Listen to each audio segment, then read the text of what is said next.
सर्व स्वामी भक्तांना श्री स्वामी समर्थ अवधूत चिंतन श्री गुरुदेव दत्त. मी तेजश्री आपल्या यूट्यूब चॅनेलमध्ये तुम्हा सर्वांचं मनापासून स्वागत करते. तर आज शनिवार आहे. तर काळभैरवाष्टकचं महत्त्व आणि काळभैरवाष्टक कसं वाचन करावं, याचे फायदे काय, काळभैरवाष्टकचं महत्त्व हे अनन्यसाधारण आहे. तर काळभैरवाष्टक आपण का म्हणायचं, काळभैरवाष्टक सायंकाळीच का म्हणायचं, तर याचं सगळी माहिती आजच्या व्हिडिओमध्ये आपण पाहणार आहोत. तर कमीत कमी प्रत्येक शनिवारी तरी आपल्या घरात काळभैरवाष्टकचं पठण हे झालंच पाहिजे. तर काळभैरवाष्टकचं पठण का करायचं हे पुढे मी सांगते. तर कालभैरवाष्टक, काळभैरव कोण होते, तर भगवान शंकरांचे 5वा अवतार मानला जातो. तर काळभैरवांचे अवतार 5वा अवतार शंकरांचा काळभैरव आहेत. तर भैरवांमध्ये सुद्धा क्रोध भैरव, चंड भैरव, उन्मत्त भैरव अशी अनेक रूपं आहेत. काळभैरव हे कोतवाल म्हणून ओळखले जातात. काळभैरव हे मुख्य आहेत आणि ते अतिशय उग्र, श्यामवर्ण, त्रिशूळ, खड्ग आणि 5वं मस्तक ब्रह्मदेवांचं हातात पकडलेलं आहे. त्यांचं वाहन कुत्रा आहे. वेशभूषा भगवान शिवांसारखी आहे. चिताभस्म अंगाला लावले आहे. कमरेभोवती व्याघ्रचर्म, रुंडमाला असं काळभैरवनाथांचं हे रूप आहे. तर काळभैरवनाथांचं हे रूप अतिशय उग्र आणि तेवढंच उग्र असल्यामुळं ते अतिशय शासक देवता म्हणून ओळखले जातात. त्यामुळे काळभैरवाष्टक हे सिद्ध करून तुम्ही वाचन दररोज करावं. तर प्रत्येक शनिवारी तरी घरात 11 वेळा काळभैरवाष्टकचं पठण करावं. आता पहिल्या दिवशी काळभैरवाष्टक जर म्हणायला तुम्हाला सुरुवात करायची असेल, आता आज शनिवार आहे, तर तुम्हाला काय करायचं आहे, शनिवारी किंवा रविवारी, रविवार हा काळभैरवनाथांचा वार आहे. शनिवारी का म्हणायचं, तर शनिवारी म्हटल्यामुळे आपल्या घरातील निगेटिव्हिटी कमी होते आणि भूतबाधा असेल, ग्रहदोष असेल, नजर दोष असेल, रोगपीडा असेल, शत्रुपीडा असेल किंवा व्यवसायात जर स्पर्धक असतील आणि घरात नवरा बायकोंचं पटत नसेल, घरात सतत वादविवाद असतील, अशी जर परिस्थिती असेल तर अवश्य काळभैरवाष्टकचं पठण 11 वेळा करावं. एका बैठकीतच करायचं का, तर हो, एका बैठकीतच करायचं. दररोज सायंकाळी देवाला दिवा लावल्यानंतर काळभैरवाष्टक पठण करायचं. 1 वेळा केलं तरी चालेल.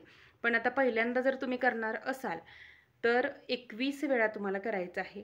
काळभैरवनाथांचं मंदिर तुमच्या जवळपास कुठेही असेल तर तिथे जा. काळभैरवनाथांना च्या मंदिरात बसायचं आहे. एक श्रीफळ सोलून घ्या, त्यावरती 1 रुपयाचं नाणं ठेवा, खडीसाखर ठेवा आणि तिथे बसून एका बैठकीत 11 वेळा किंवा 21 वेळा पठण करा. जर तुम्हाला तिथं शक्य नसेल तर घरात पठण करा आणि तो नारळ नेऊन काळभैरवनाथांच्या मंदिरात ठेवायचा आहे, तो घरी घेऊन यायचा नाही.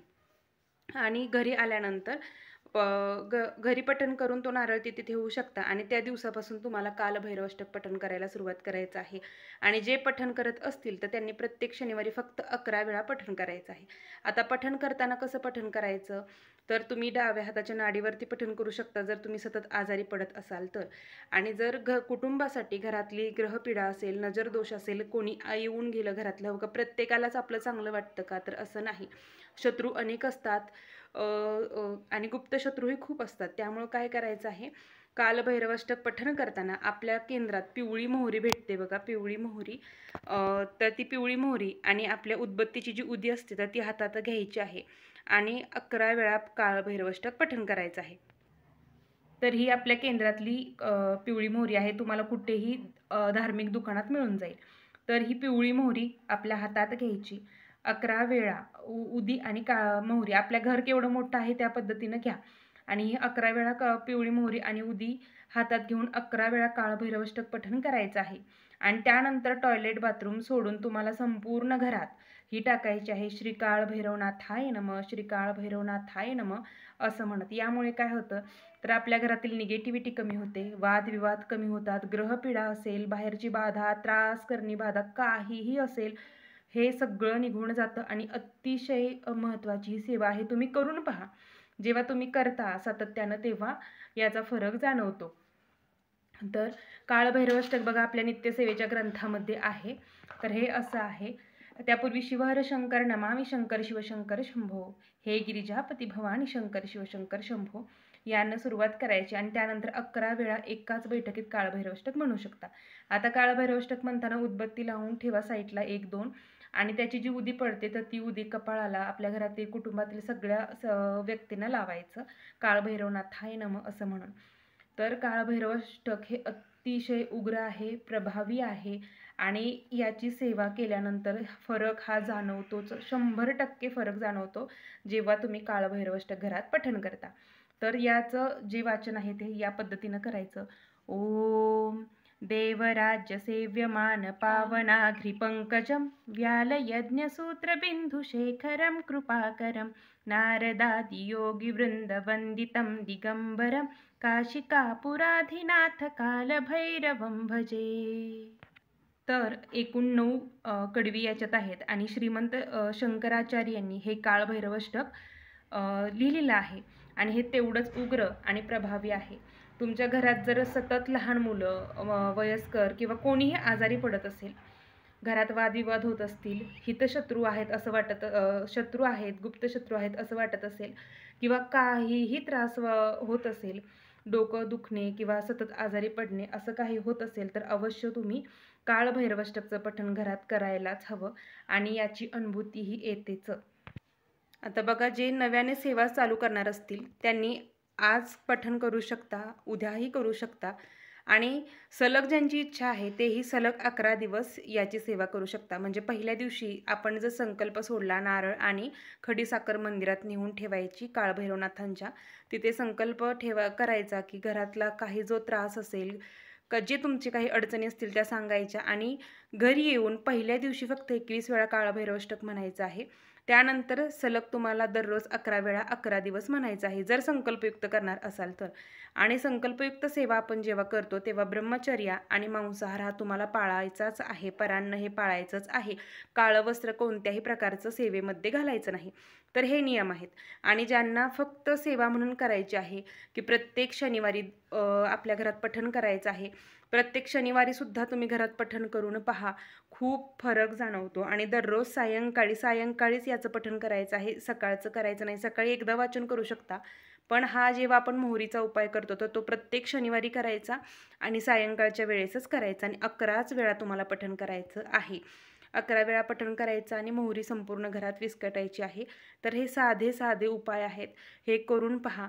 आणि काळभैरवाष्टकचं महत्त्व हे अनन्यसाधारण आहे. मी खूपदा सांगते, काळभैरवाष्टक म्हटल्यामुळं लहान मुलांची चिडचिड होत असेल, लहान मुलं दचकून उठत असतील, रडत असतील, किरकिर करत असतील तर त्या मुलांच्या नाडीवरती, म्हणजे डाव्या हाताच्या नाडीवरती, डोक्यावरती हात ठेवून तुम्ही काळभैरवाष्टक पठण करून पहा, मुलं शांत होतात.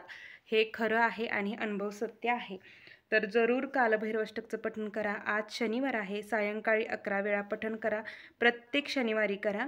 यामुळे आपल्या वास्तूमध्ये शांतता नांदते, आपल्या वास्तूतील दोष कमी होतो, आपल्या घरातील काही नजर दोष असेल, काहीही असेल तर हे दूर होतं. त्यामुळे हे अवश्य काळभैरवाष्टक 11 वेळा पठण करा. ज्यांना दररोज म्हणणं शक्य आहे त्यांनी दररोज एकदा तरी नित्यसेवेमध्ये म्हणून घ्यायचं आहे आणि मुलांकडून सुद्धा म्हणून घ्या. शंकर नमामि शंकर शिव शंकर शंभो, हे गिरिजापती भवानी शंकर शिव शंकर शंभो. ओम देवराज सेव्यमान पावनाधि पंकजं व्यालयज्ञसूत्रबिन्दुशेखरं कृपाकरं नारदादि योगिवृन्दवन्दितं दिगम्बरं काशिकापुरादिनाथ कालभैरवं भजे. भानुकोटि भास्करं भवाद्भितारकं परं नीलकण्ठमिस्फिदादायकं पिलोचनं कालकालमम्बुजक्षमक्षशूलमक्षरं काशिकापुरादिनाथ कालभैरवं भजे. शूलटङ्कपाशदण्डपाणिमादिकारणं श्यामकायमादिदेवमक्षरं निरामयं भीमविक्रमं प्रभुं विचित्रताण्डवं प्रियं काशिकापुरादिनाथ कालभैरवं भजे. भुक्तिमुक्तिदायकं त्रिस्तचारविग्रहं भक्तवत्सलं समस्तमस्तलोकविग्रहं विनिकनोदनोद्नहेन किङ्किणीरसटकटी.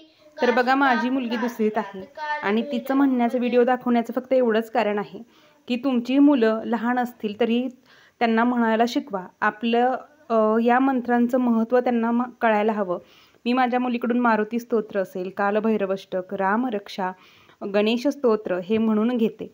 तर आजची एवढीच माहिती होती. झालेली सेवा महाराजांच्या चरणी मिरजू करते. सर्वांना श्री स्वामी समर्थ. अवधूत चिंतन श्री गुरुदेव दत्त. माहिती आवडत असल्यास व्हिडिओला लाईक, शेअर आणि सबस्क्राईब करा. ओरली तरी कुणाला आपली ही माहिती सांगा. सर्वांना श्री स्वामी